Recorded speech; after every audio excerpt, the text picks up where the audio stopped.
నమో వెంకటేశాయ. ఈరోజు వెంకటేశ్వర స్వామి ఎవరికి ఇవ్వని అవకాశం నాకు ఇచ్చారు. ఈ రాష్ట్రంలో ఎక్కువ సార్లు వెంకటేశ్వర స్వామికి పట్టు వస్త్రాలు సమర్పించే భాగ్యం ఆ భగవంతుడు నాకు ఇచ్చాడు.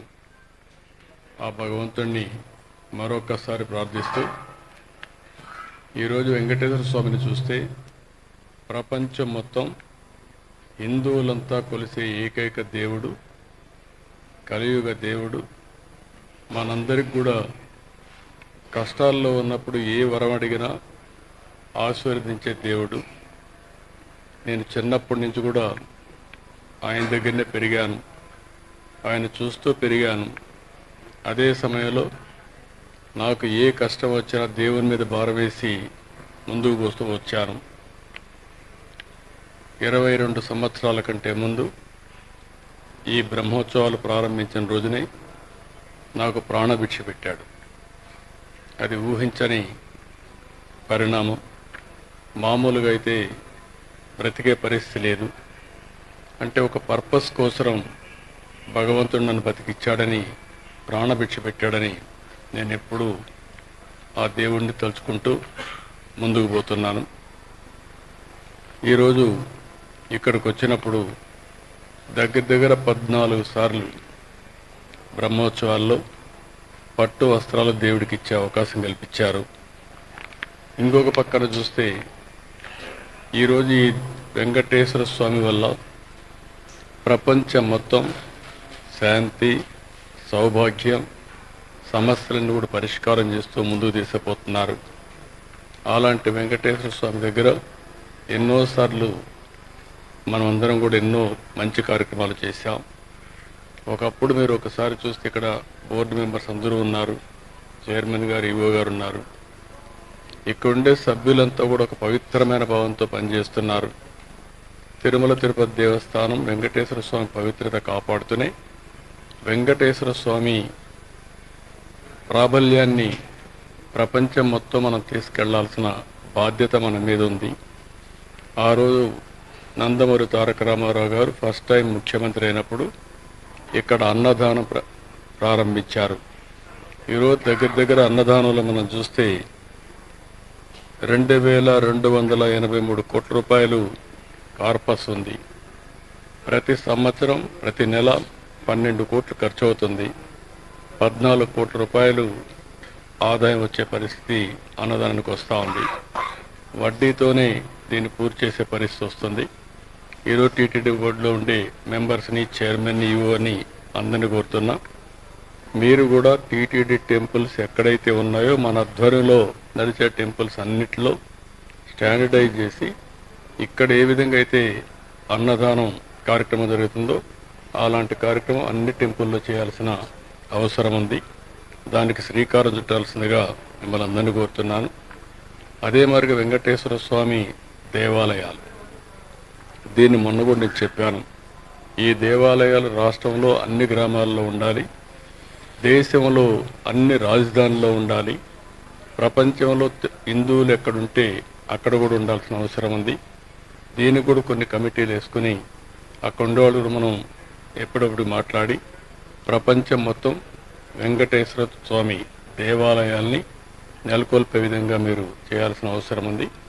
ఆ దేవాలయాలన్నీ మళ్ళీ ఈ మెయిన్ టెంపుల్కి మనం అనుసంధానం చేసుకుందాం.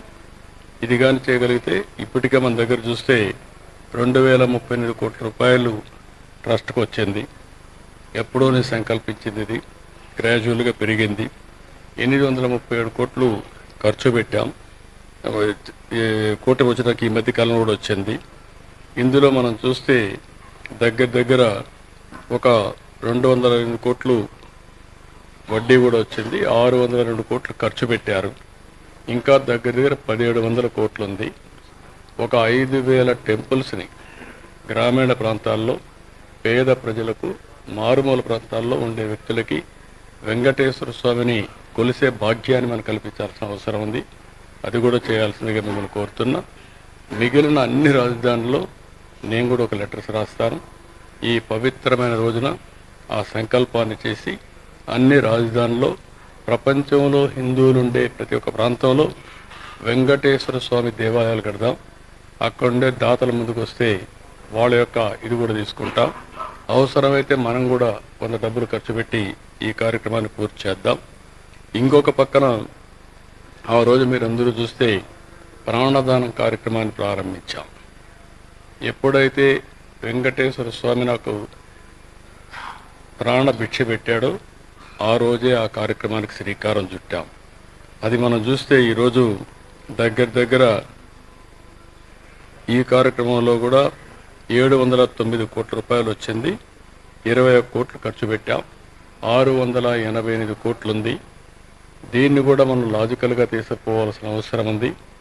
ఆ రోజు దీన్ని ప్రారంభించిన కారణం కూడా వెంకటేశ్వర స్వామి ఉండే ఈ ప్రాంతంలో రాయలసీమ మొత్తం సరైన వైద్య సౌకర్యాలు లేవు. అలాంటి వైద్య సౌకర్యాలు కల్పించాలని చెప్పి పెట్టాం. దీన్ని కూడా లాజికల్గా తీసుకుపోవడం కోసం ముందుకు పోవాల్సిన అవసరం ఉంది. ఇంకొక పక్కన మీరు ఒకసారి చూస్తే ఆ రోజు మనం అందరం శ్రీవారి సేవకులు కార్యక్రమం ప్రారంభించాం.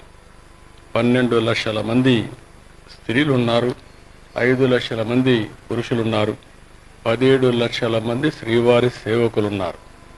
ఈ శ్రీవారి సేవకులు కూడా భారతదేశం ప్రపంచమంతా కూడా నెట్వర్క్ చేసి ఎప్పటికప్పుడు వారి సేవలకు అనుగుణంగా రేటింగ్ కూడా చేసి వారికి గుర్తింపించి వారు కూడా ఇక్కడికి వచ్చేదానికి అవకాశాలు కల్పించాల్సిన అవసరం ఉంది. ఈ శ్రీవారి సేవకులు వెంకటేశ్వర స్వామికి అతిపెద్ద సంపద. ఈ సంపద ద్వారా శ్రీ వెంకటేశ్వర స్వామి యొక్క విశిష్టతని, ప్రాముఖ్యతని, పవిత్రతని మనం ప్రజల్లోకి తీసుకుపోవాల్సిన అవసరం ఉంది. ఈ 4 కార్యక్రమాలని మనం ఈ చేస్తూనే ఈ తిరుమల తిరుపతి దేవస్థానం ఈ హిల్స్ అంతా కూడా మీరు చూస్తే నేను ఎప్పుడు కూడా గ్రీనరీ ఉండాలి, పచ్చదనం ఉండాలని భావించాం. ఈరోజు దగ్గర మన వాళ్ళు ఇచ్చిన లెక్క ప్రకారం 80% గ్రీనరీ ఉందని ఇచ్చారు. అన్ని ప్రాంతాల్లో బాగా రాళ్లుండే ప్రాంతంలో కూడా చెట్లు పెట్టగలిగాం. దీన్ని కూడా లాజికల్గా తీసుకుపోవాల్సిన అవసరం ఉంది.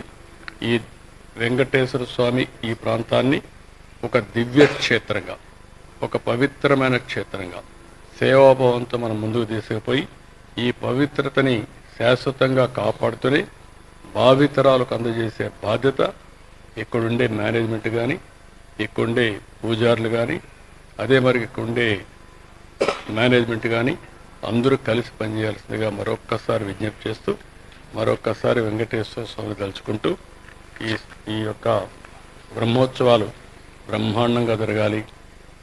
ఎక్కడ కూడా వర్షాలు ఇబ్బంది లేకుండా, సమస్యలు లేకుండా ప్రజలందరూ కూడా ఆనందంగా, ఆరోగ్యంగా, మంచి సంపదతో ఆనందంగా ఉండాలని నా కోరిక. అది ఆశీర్వదించమని నేను ప్రతిరోజు వెంకటేశ్వర స్వామిని కోరుకుంటాను. తప్పకుండా మనం సాధిస్తామని తెలియజేసుకుంటూ మరొకసారి భక్తులకు అందరికీ విజ్ఞప్తి చేస్తున్నా, మనందరి బాధ్యత ఈ పవిత్రత కాపాడడం. దానికి ముందుకు రావాల్సిందిగా మరొకసారి అందరికీ విజ్ఞప్తి చేస్తూ అందరికీ నమస్కారాలు.